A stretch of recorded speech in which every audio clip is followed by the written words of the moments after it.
Here is your last bonus for the Think and Grow Rich program.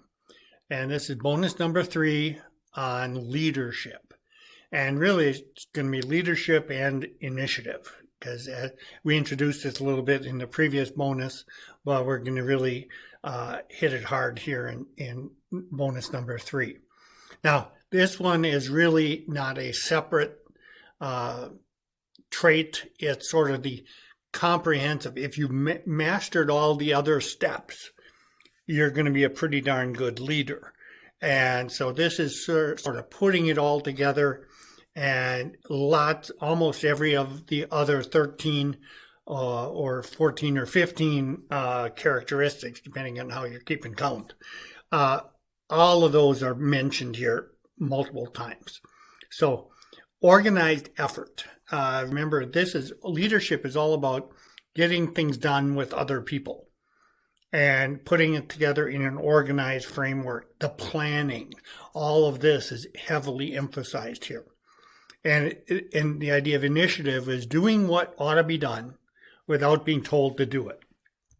Now, he makes a reference to the message to Garcia. All of you should go online, check out, do a search, message to Garcia, and read this piece. It is critical in a employment situation. If you want to, again, if you're working for someone else, you are and want to get ahead. You want to get the next raise, you want to get the promotion, you want to ride to the top of the food chain. Message to Garcia is the way to do that. At some stage, I'm going to do a separate training on message to Garcia, but it's a big deal.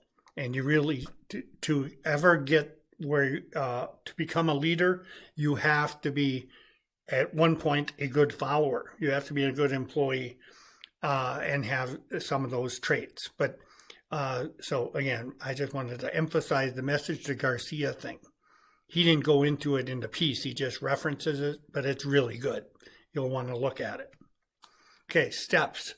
Avoid procrastination. Bias towards action, stuff we've emphasized before. Be a no-limit type person. Inspirational. To be a leader, you have to inspire others. Encourage people to do their best. One of the things I always tell my classes is that my job, everybody thinks I'm a teacher. I do not view myself as a teacher. Teaching is just telling people about stuff. And that's not what I do. I can tell you about stuff. I've always viewed my job is to get you to do it. I want to give you enough inspiration to go and make those investments. Start the business. That's really what these courses are about. This isn't just about me selling a course and teaching you the 6 steps to success. My job is to motivate you to actually do it. All of you have heard you should have a budget. All of you have heard you should save 10% of your income. But how many people are doing that? It's my job to give you such a kind of a view of what's possible out there in the world that you'll actually do it. You will actually set up the budget. You will actually start saving the money. You'll start a program to pay off your debt. Why? Because I inspired you by telling you, gee, did you know $500 a month would turn into $1.74 million? And if you did that, you could pull $18,000 a month for life. Now, that's the same as saying save 10%, or have a budget. But I can hopefully inspire you by showing you, oh my gosh, I'd be rich. How cool is that? That might be the trigger that causes you to do what I taught you. And so again, that's what a leader tries to do, is inspire others and encourages them along the way. You can do it. And that's very important, according to Napoleon Hill. And you want to encourage other people to have that same trait. So part of what a leader does is not just lead, but try to create leaders in your followers. get your employees to aspire to management. And the way you want to be a role model. All eyes are going to be on it. But actually, before we talk about that, let's do this. The downside of leadership. Everybody says they want to be a leader. If you know the good and the bad, you may not. Lots of people don't want to be leaders. Certainly when they find out about it. Think of the president. Whether you like Trump or whether you liked Obama, it doesn't matter. It's the same for every president. All eyes are going to be on you. You are the star. Now that's great if you like, ooh, I'm famous.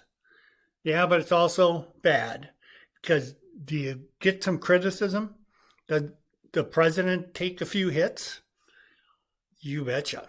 Think of the nasty stuff they say about the president. Well, they say that about every president. And if you want to aspire to be a leader, not president, but just any leader, I'll tell you right now, you are going to be criticized. When you are the one out front, all the arrows are coming at you. They're going to try to take you down. There is jealousy. There are going to be people who are working for you that want you to fail. And because if you fail, they can take over.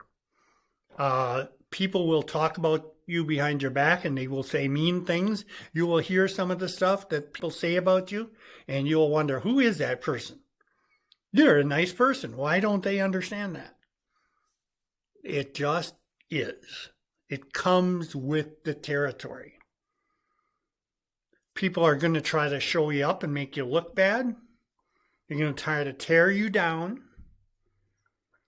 When I have a class of 30 or 40 students, I am sure there's a few students in there that live for the pure joy of how can they make me look bad? What kind of question could they ask that I wouldn't know so I look bad? There are folks like that all over. Get over it. There are people who work for you who want your job. And they're not going to be helping you because if they help you, you will look successful and they're less likely to get your job. It is something real leaders have to accept. Now, that's the bad side. Now, in order to be a good leader, what do? Probably you could sum this up best by you have to be an example. You are not going to be a very good leader if you're always telling people to do stuff that you're not doing. And you got to realize everything counts.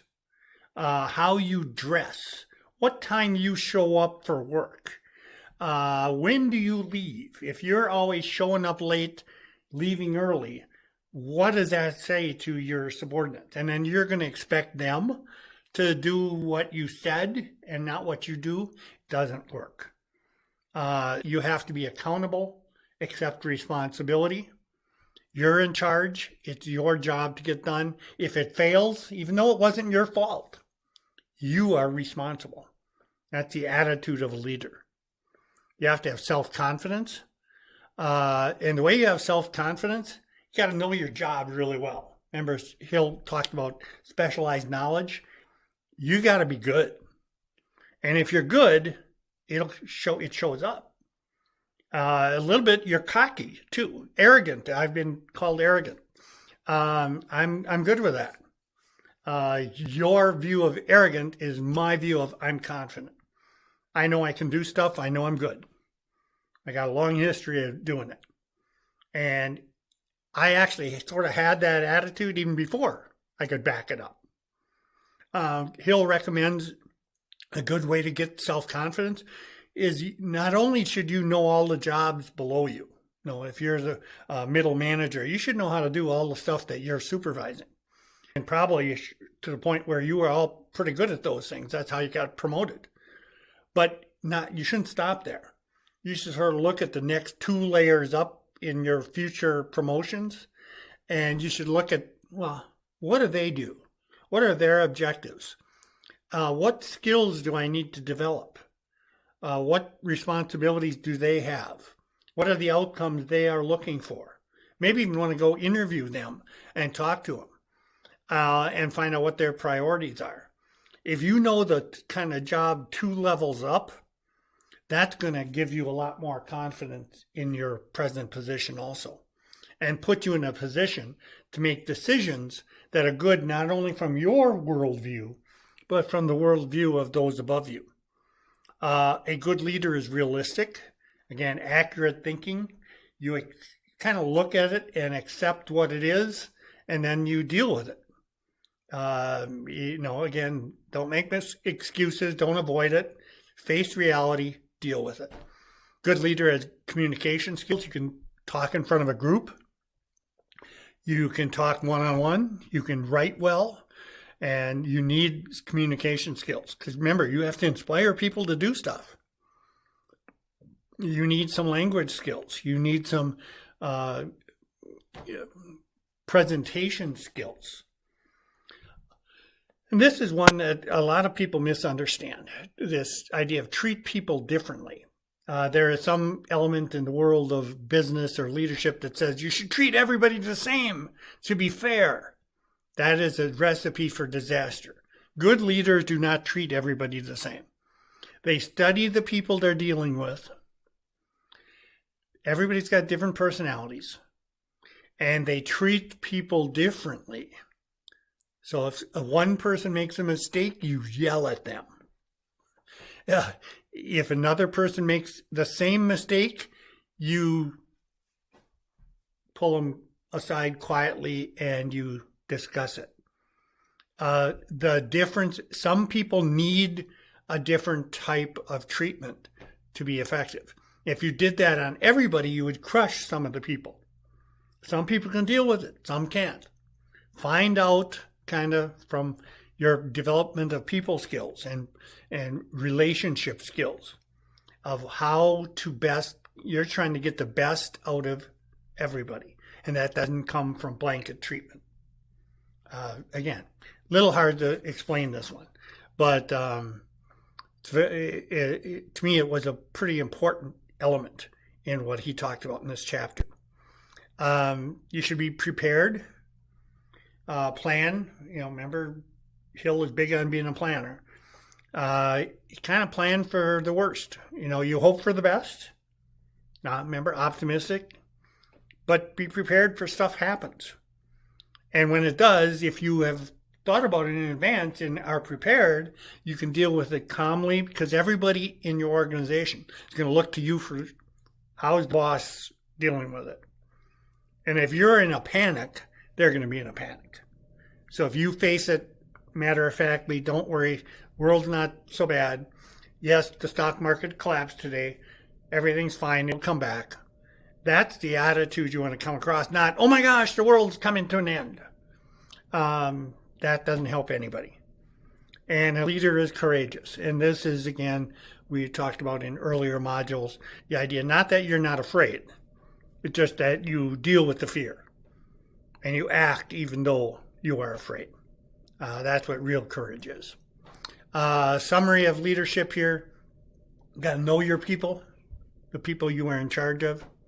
You got to know your business. You got to be an expert. And you got to know yourself. Because the person probably holding you back is inside, not outside. And these are all the traits that we have covered. On that note, this program is over. I hope you enjoyed it. I know I enjoyed delivering it. Thank you very much.